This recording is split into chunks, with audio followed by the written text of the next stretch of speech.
خب اولین کاری که من انجام میدم لوازم و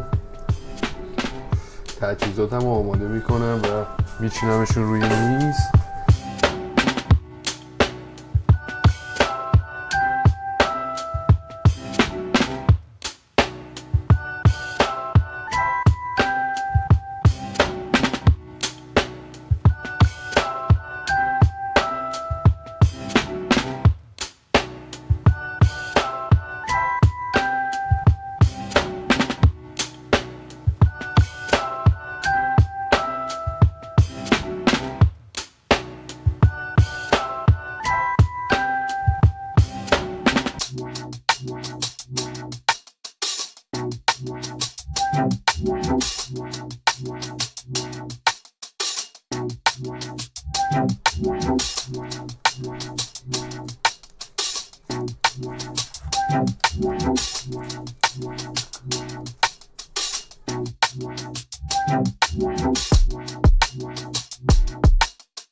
خب چون برای آموزشه همین 3 تا توناژ رنگ برای من کافیه. زیاد نمیخوایم جوهر هدر بدیم و کار خاصی بکنیم. من 3 تا توناژ رنگی که میخوام از تیره به روشن و توی همین 3 تا کپس درست میکنم. به نظرم کافیه. به جای روغن حین کارم از وازلین استفاده میکنم، چون روغن حین کار برای پوست مشتری التهاب و قرمزی و اینا رو کاهش میده، ولی خب من نیازی بهش ندارم روی پوست مصنوعی. اینم دستکشای هم ویدیو قبلیه، خیلی نیازی ندارم استریلیزه و تمیز باشه چون که پوست مشتری میگم پوست مصنوعیه. بچه‌ها اینو حتما تهیه بکنین، هم برای کارهای کالر داره هم برای کارهای چیز داره، اسمش چیه، کارهای گری باشه، همون مشکی ساده. خب اینو بگیریم. میتونین از آب مقطر استفاده کنین، ولی پیشنهاد من اینه که از تجهیزات حرفه‌ای و آزمایشگاهی حرفه‌ای استفاده بکنین. بعد من از تنبلی اینو گذاشتم اینجا و یعنی باید آب بریختم چون پوست مصنوعیه، نباید هدرش بدم، ولی یه رنگ سفید و پنترا تریبال بلک از این استفاده میکنم. بچه ها به ترتیب بذارید سوزن ها رو بهتون بگم. من از یه سوزن 3RL استفاده میکنم، بعد از سوزن 7RS استفاده میکنم و از سوزن 7RM استفاده میکنم. دلیلش هم بذارید بهتون بگم. دلیلش هم این هسته، سوزن 3RL رو برای یه دونه دورگیری کل کار انجام میدم، به خاطر اینکه به مرور زمان فونت از هم دیگه باز نشه. دیدین بعضی از تتوها روی پوست نگاه میکنید کدره و انگار دورش باز شده. سوزن 3RL در واقع مثل یک دیوار عمل میکنه و رمز کار اینه. سوزن 7RS هم برای تیره تر کردن و در واقع بود دادن به طرح کلی استفاده میکنم. دقت داشته باشین، بعضی از جاها تیره تر و بعضی از جاها روشن تره، به خاطر همین این بعد به وجود اومده. و سوزن 7RM هم برای رنگ کردن یا پر کردن سایه به صورت کلی استفاده میکنم. بعد یه نکته هم بگم، من کل این کار رو میتونم با سوزن 7RM بزنم و تمومش کنم. یعنی با یه سوزن 7RM من میتونم این تر رو به صورت کلی بزنم تمومش کنم، ولی تموم کردن در تایم کوتاه خیلی مهم نیستش توی انجام دادن تتو. ماندگاری در طول سالها و اینکه طرف تا آخر عمرش با یک تتوی با کیفیت زندگی بکنه اولویت اصلیه. به خاطر همینه که یه تر رو توی 20 دقیقه مثلا طرف میگه توی اینستا میگه داداش من اینو 10 دقیقه‌ای زدم، به خاطر اینکه شما اومدی 10 دقیقه‌ای با یک سوزن کل کار رو زدی و توی فرش کار چه کار من چه کار شما تقریبا شبیه به همه، ولی در ماندگاری یا توی همون هیلد کار ما به مرور زمان 3 سال دیگه باید بری مشتری منو ببینی و 3 سال دیگه باید مشتری خودتو ببینی. اصلا 3 سال دیگه هم نه، 2 ماه دیگه 3 ماه دیگه کل تتویی که شما با یک سوزن زدی کدر شده و همش پاچیده و در نهایت کاری که با دقت زده شده با سوزن‌های اصولی همیشه ماندگاره و کیفیت عالی خواهد داشت. خب این هم توضیحی بود راجع به این سوزن‌ها و اینا، وگرنه چیز نبود. آره این شکل. بریم برای توناژ سازی. خیلی سعی میکنم که با حداقل جوهر به توناژه برسم، چون پوست مصنوعیه و اینقدر چیز نیست.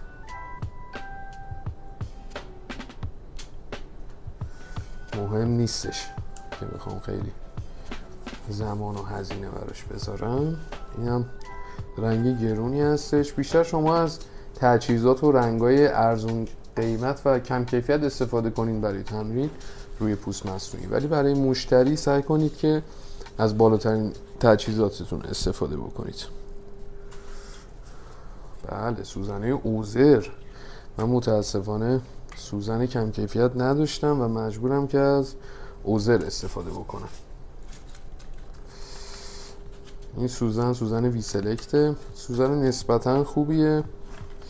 بعضی جاها مثلا فیکش رو میفروشن و این فیکش زود کند میشه سوزنتون. اوزر خیلی کیفیتش خوبه. از اوزر سعی کنید که روی پوست مشتریتون استفاده بکنید. تو این رنگی کمتری میریزم، تو این رنگ بیشتر و رنگ خیلی بیشتر. خب اصولیش اینه که برای رنگ خیلی تیرتون، یعنی رنگ کاملا مشکیتون، از رقیق کننده خیلی زیادی استفاده نکنید. نهایتا 1-2 قطره، ولی خب میگم این چون پوست مصنوعیه و اینا هم توش کلش رو رقیق کردم چون میخوام رنگ روشنی بهم بده. در حال حاضر توی رقیق کردن دقت کنید. سوالی چیزی هم داشتین برام از توی کامنت ها بپرسین. سوالاتتون رو میخونم توی ویدیوهای بعدی، در خدمتتون هستم، بهتون جوابشو میدم. بریم شروع کنیم.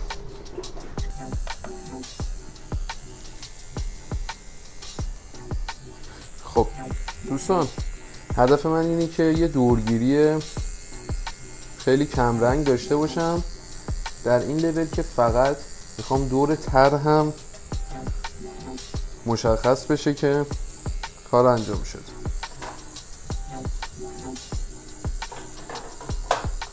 تر هم میذارم جلوم و خیلی آروم و خیلی ملو رفتار میکنم تا شما بتونید تمامی کارهای منو ببینین و بسنجین.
خب تقریبا نصف بیشتر تر انجام شد. فکر میکنم نهایتا 5-6 دقیقه طول کشید که کل این اجرا رو دورگیری انجام بدم.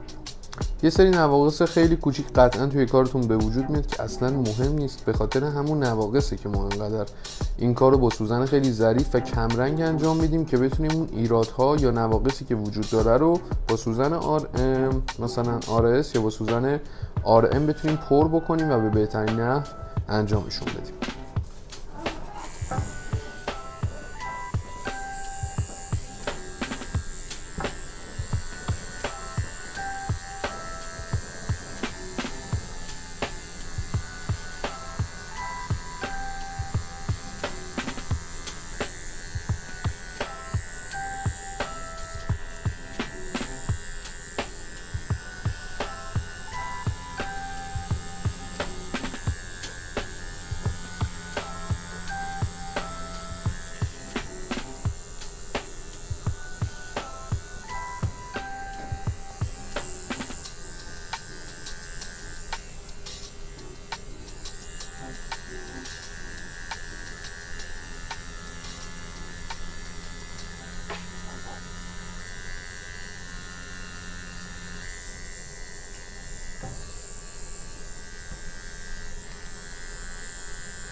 اینجا باید بچرخم ولی به خاطر اینکه جا ندارم نمیتونم بچرخم. اگرم بخوام بچرخم دوربین نمیتونه قشنگ به شما تصویر نشون بده، پس مجبورم که با همین شرایطی که وجود داره کارم رو ادامه بدم.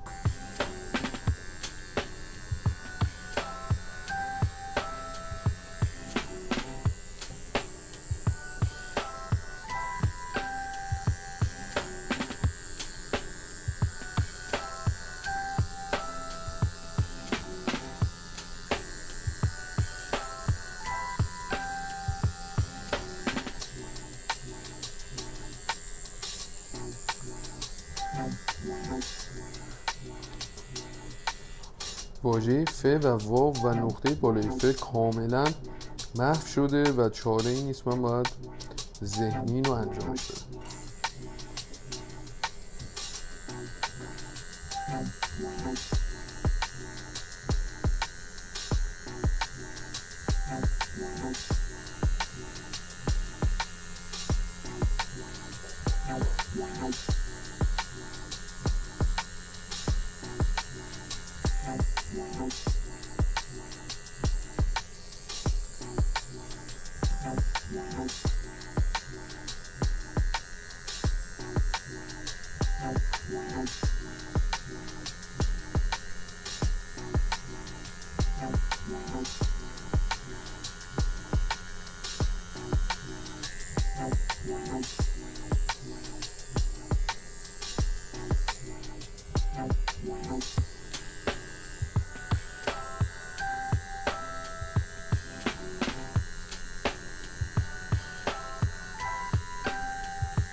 خب دوستان، دورگیری کارمون به صورت کامل تموم شد.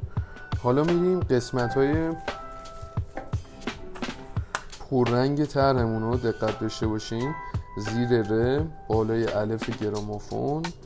این قسمت هایی که کاملا مشخصه که تیره تره، توناژ ها روشن تره، تیره ها روشن ها، دوباره مجدد تیره ها روشن ها، دوباره پایینش تیره تره، بالاش روشن تره.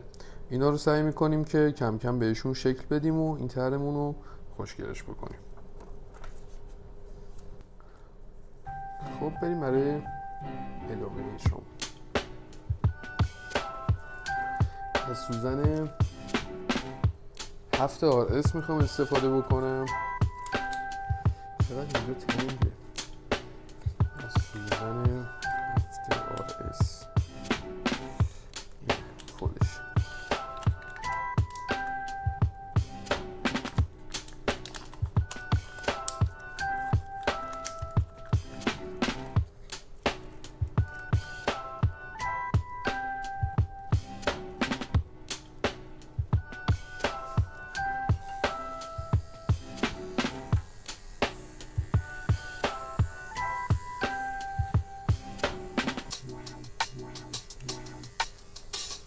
استوریک دستگاه رو خیلی کم میکنم با ترانس شماره 8. امیدوارم که توی کادر خوب بیفته کاری که دارم انجام میدم.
خب بریم واسه استراحت کوتاه، بعدش برگردیم و تقریبا تموم شد.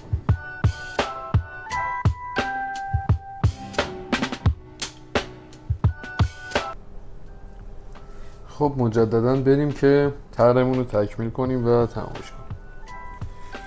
سوزن 7 آرس رو در آوردم و از سوزن 7 RM میخوام استفاده کنم. با سوزن بزرگتری هم میتونستم کار کنم، مثلا سوزن 13 RM رو بردارم، ولی به خاطر اینکه میخواستم دقت بیشتری بتونم روی کارم داشته باشم از سوزن 7 استفاده میخوام انجام بدم.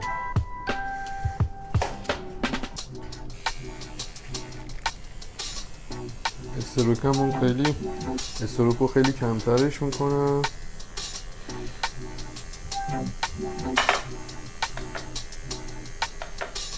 و سرعت ترانس هم روی 7 و 6 قرار دادم.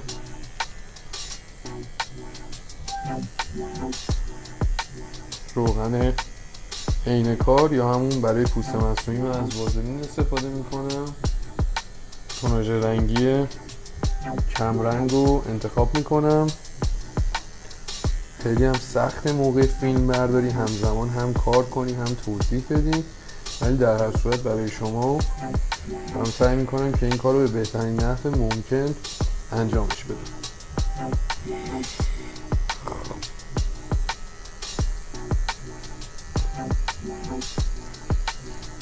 شروع میکنم به صورت یک نواخت، معلومه کار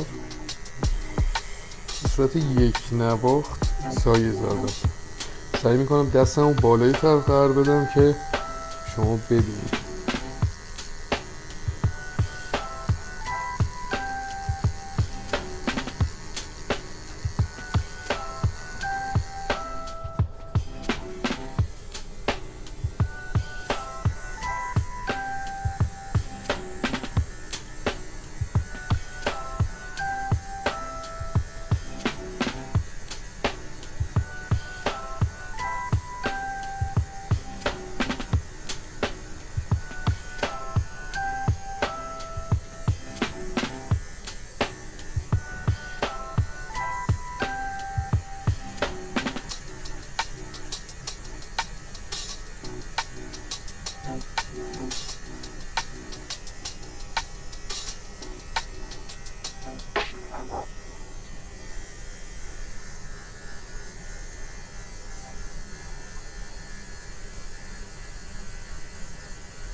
این قسمت کار رو لطفاً دقت کنید. میخوام با پهنا یعنی با گوشه سوزن RM هم خط امو بندازم.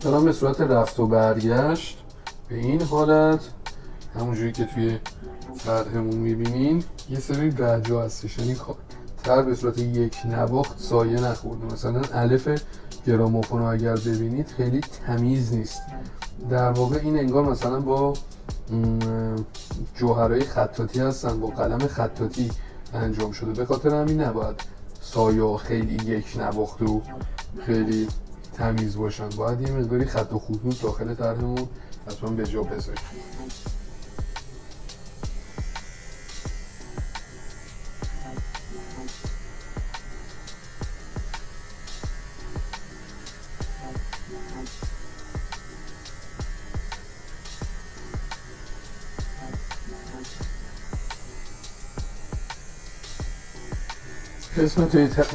قسمت بالایی الف توی گراموفون تیره تره، هر چقدر میاد پایین روشن تر میشه.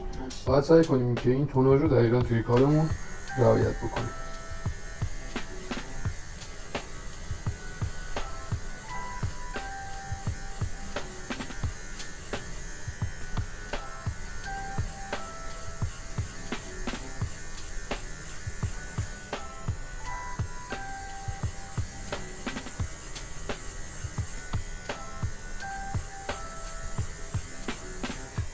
دقت داشته باشین دارم این کار رو به صورت پرتابی انجام میدم. از بالا سوزنمو میذارم و پرت میکنم، چون هر چقدر از بالا به این صورت پرت کنم عمق بیشتری از سوزنم داخل پوست میره و هر چقدر که میام به سمت پایین و این سوزن رو به اصطلاح دارم پرت میکنم این میاد بیرون.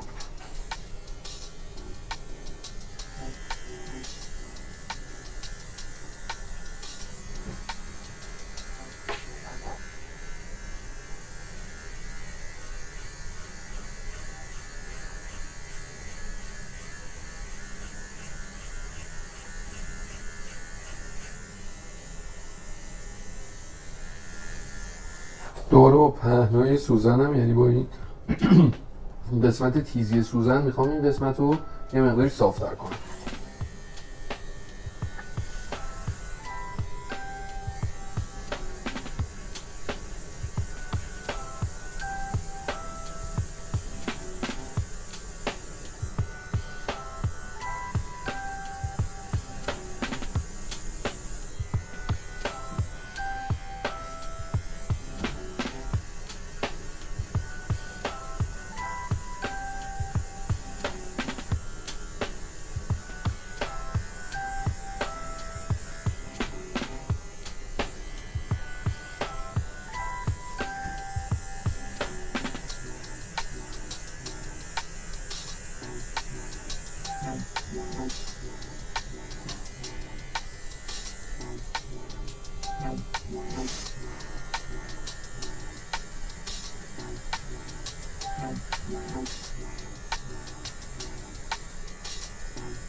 خب میخوام این واو رو یه هلالی اینجا به وجود بیارم داخلش.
خب تقریبا تکمیل شد ترمون.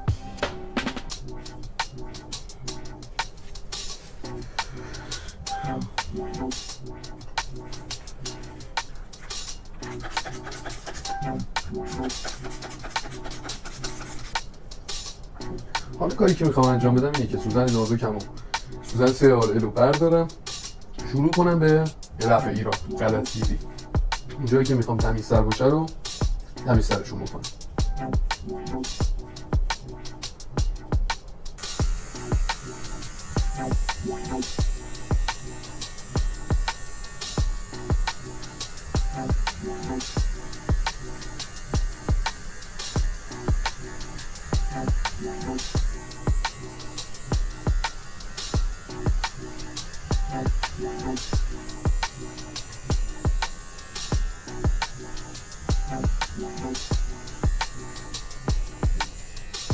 خب دوستان کار ما تموم شد. بس سلام نامه تمام.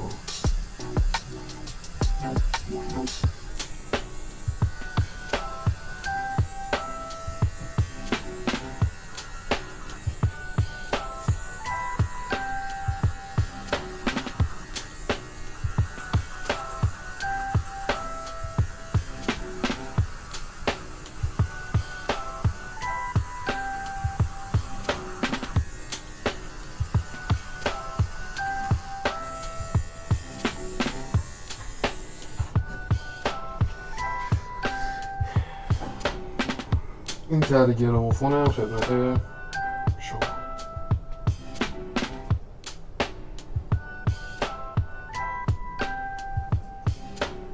خب خب رفقا، امیدوارم که از این قسمت لذت برده باشین و نکات آموزشی خوبی براتون داشته باشه. حقیقت اینه که موقع فیلم برداری تو باید هم حواست روی فیلم برداری باشه، هم روی صدا باید باشه، هم باید به طریقی که داری انجام میدی دقت کنی ببینی که کارتو داری درست انجام میدی. در این حال باید چشمت به تجهیزات کارت باشه و همه انجام این کار را به صورت تنهایی واقعا سخته. حالا صحبت کردن هم اون خودش یک معقوله دیگه است که باید توضیح بدی و صحبت کنی و خب کار واقعا سختیه، کاریه که چند نفر همزمان انجام میدن تا به یه ویدیو برسن و به صورت تنهایی وقتی انجام میدی واقعا سخته. امیدوارم که لذت برده باشین از این ویدیو و نکات خوبی رو راجع به این کار بهتون گفته باشم. بعد دوست داشتین چنل من رو سابسکرایب کنین، از این ویدیو حمایت کنین، لایک و کامنت فراموش نشه. هر سوال یا هر پیشنهادی هم بود لطفا توی کامنت ها بهم بگین، کامنتاتون رو میخونم و جواب میدم. توی ویدیوهای بعدی اگر لازم باشه به اون کامنت ها میپردازیم و با همدیگه راجع به سوالایی که شما از من میپرسین روی اون موضوع کار میکنیم تا همگی موفق باشیم. خیلی بازم ممنونم از همگی. اگرم در هر صورت توی کار من ایرادی، نقصی، هر چیزی که وجود داشته باشه من از شما یاد میگیرم، شما به من توی کامنت ها بگین. بعد اینکه همگی با همدیگه به همدیگه کمک میکنیم تا توی مسیر درستی قرار بگیریم. ارادت، خیلی مخلصیم.